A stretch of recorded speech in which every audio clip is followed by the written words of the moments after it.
प्यारे बच्चों, आज हम इयत्ता पांचवी के पाठ क्रमांक 5 को पढ़ेंगे, जिसका नाम है मी गाय बोलते, यानी मैं गाय सुन रही हूँ।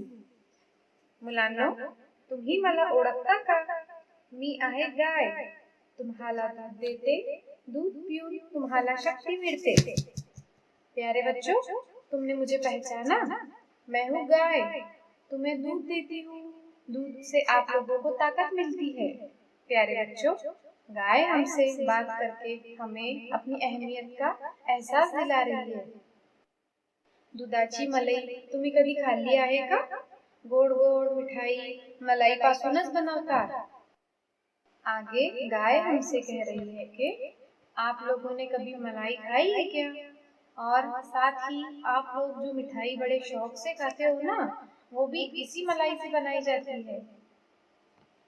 हे दही आहे, दही दुधापासून बनतं, दह्यापासून श्रीखंड लस्सी बनते। तुम्हाला आवडते ना चवदार लस्सी?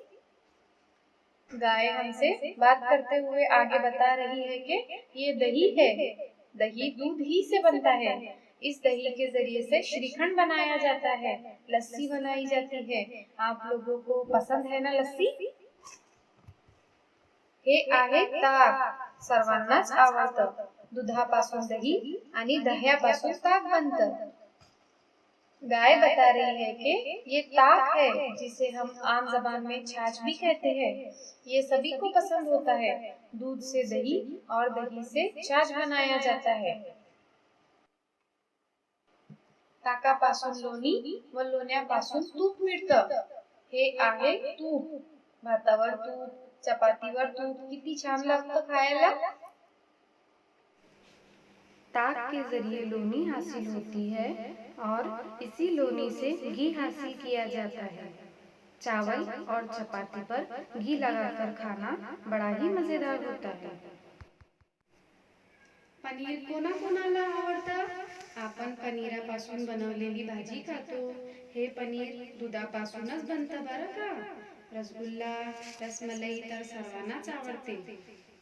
पनीर किसे किसे पसंद है? हम पनीर से बनी हुई कई सारी सब्जियां खाते हैं। ये पनीर भी दूध ही से बनता है। रसगुल्ला, रसमलाई तो हर किसी को पसंद ही होता है।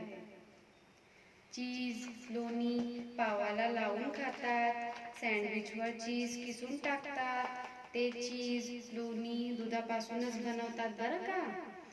चीज, लोनी को हम डबल रोटी पर लगाकर भी इस्तेमाल करते हैं। सैंडविच पर चीज को किसकर बारीक पीस कर डालते हैं। ये चीज भी दूध ही से बनती है। दुधापासून बनवलेले हे सगळे पदार्थ सकस असतात, शक्ती देणारे असतात, कारण दूध हे आरोग्यदायक आहे। दूध से बनी ये तमाम अशिया बहुत कारआमद होती है, ताकत देने वाली होती है, क्योंकि दूध ये कुदरती तौर पर सेहत देने वाली ताकतवर ग़िज़ा है।